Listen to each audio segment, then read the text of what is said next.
presenter Samia Sharkar. Thank you. Hello viewers, Assalamu alaikum.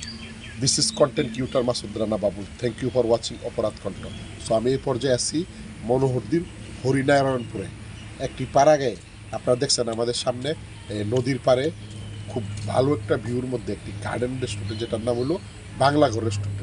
অত্যন্ত মনোরম পরিবেশে সুন্দর এবং প্রকৃতিকে সাজিয়ে তারা অত্যন্ত মনোরম পরিবেশে একটি রেস্টুরেন্ট নির্মাণ করেছেন।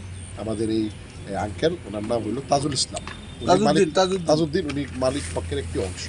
সো আমি এই পর্যায়ে তাজউদ্দিন সাহেবের সাক্ষাৎকার নিব এবং তারপর আমাদের ক্যামেরাম্যান আপনার যে নদীর ভিউ, আপনাদের নদীর নামটা কি? ব্রহ্মপুত্র নদীর যে সাইডে পড়েছে সে নদীর ভিউ এবং রেস্টুরেন্টের সৌন্দর্য, গার্ডেন, ছোট ছোট টঙ্গর দেখতে যেন মনমুগ্ধকর এক পরিবেশ, যেন বাংলা মায়ের শ্যামল মুখে আমরা ফিরে এসেছি। পাখির কোলাহল, কিচির মিচির, পাশাপাশি প্রাকৃতিকের লীলাবলী, ব্রহ্মপুত্র নদীর তীরে অবস্থিত বাংলাঘর রেস্টুরেন্ট। সো আমি তাজউদ্দিন সাহেবের সাথে কথা বলবো। আপনি কতদিন হয়েছে এই রেস্টুরেন্টটা চালু করেছেন এবং কী কী খাবার পাওয়া যায়? আমার রেস্টুরেন্ট চালু করছি মোটামুটি 2 বছর, প্রায় কভার হয়ে গেছে। 2 বছর। সো আপনার কী কী ধরনের খাবার পাওয়া যায়? ফাস্টফুড এবং চাইনিজ, এই ধরনের খাবার আমরা সরবরাহ করে থাকি। আচ্ছা, তাহলে আপনার রাত কতটা থেকে বা সকাল 10টা থেকে রাত 10টা পর্যন্ত। 10টা পর্যন্ত ডেলি কেমন বেচাকেনা হয়? যা আলহামদুলিল্লাহ ভালোই হয়, 10-12 মোটামুটি ভালো আছে না? তাহলে আপনার এই রেস্টুরেন্টটা তৈরি হয়েছে দেশে হরিনারায়ণপুর বাজার, বেরিবাদ, দৌলতপুর, মনোহরদী। সো আপনাদের ট্রেড লাইসেন্স কোন জায়গা থেকে নিচ্ছে? মনোহরদী দৌলতপুর ইউনিয়ন পরিষদ। আপনারা ব্যবসা পরিচালনা করতে এবং কোনো সমস্যা, কোনো বাধার সম্মুখীন? না, আমাদের এই পর্যন্ত আলহামদুলিল্লাহ কোনো সমস্যা হয় নাই, কোনো বাধা বিঘ্ন আসে নাই, কোনো সমস্যা হয় নাই।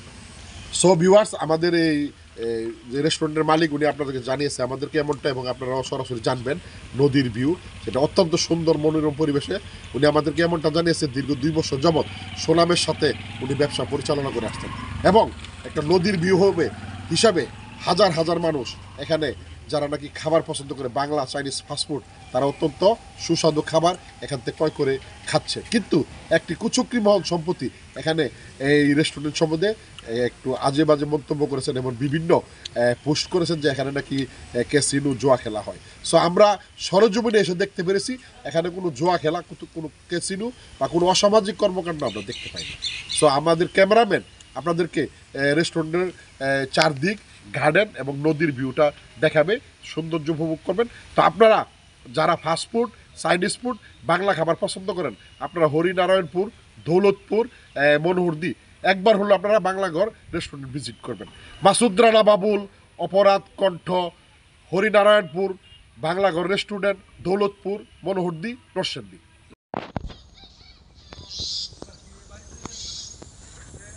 এবং মনোরম পরিবেশ। আগে পরে কি এখানে আসছেন? জি, আসছি। আচ্ছা, আমরা তো শুনছি এখানে নেশা জাতীয় এবং মাদক, তার পাশাপাশি জুয়া খেলা হয়, এরকম কোনো আমরা দৃশ্য দেখছেন? না, এরকম কোনো সময় দেখিনি আমরা। Thank you. ছোট ভাই, আপনি একটু আইন দেখতে পাবেন। অনেকজন তরুণ, আমাদের খুব কাছের ছোট ভাই, ওনার সাক্ষাৎকার নিব। উনি এখানে খেতে এসেছে। তো আমরা প্রকৃত ওই জানতে চাইবো যে এই রেস্টুরেন্টে কোনো অসামাজিক কার্যকলাপ হয় কিনা, এবং একজন তারুণ্যের অহংকার উনি মিথ্যা কথা বলবেন আমরা জানি। তো আমরা জানতে চাই ভাইয়া, আপনার নাম পরিচয় কি এবং রেস্টুরেন্টের ভিউ কেমন এবং খাবার দাবার কেমন? আপনার নাম পরিচয় দিয়ে প্লিজ। আমার নাম মোহাম্মদ রিপন, আমার বাসা হচ্ছে মনোহরদী। তো এখানে প্রায় আসা হয় আমার। তো এখানে আপনি যেরকম প্রশ্ন করে এরকম কিছু হয় না, ওই যে জুয়াটার কথা বলছেন বা এরকম কিছু পাই না। প্রায় সময় এখানে আসা হয়, এমনকি আমি আমার ফ্যামিলি নিয়ে আসি এখানে। আর এখানের খাবার অনেক ভালো, অনেক দূর থেকে অনেক মানুষ আসে এখানে খেতে। তো যারা এই কথা বলছে এটা টোটালি মিথ্যা, টোটালি ফল্ট কথা। এটা এরকম আমরা আসা যাওয়ার মধ্যে এরকম আজ পর্যন্ত কিছু পাই নাই। Thank you. টান্দালো ঠিক আছে। আপনার কোথা থেকে আসেন ভাই? আমার বাড়ি নরসিংদী। আমার একটা পেজ আছে জনপ্রিয়, অপরাধ করতে পারলে সাবস্ক্রাইব করুন।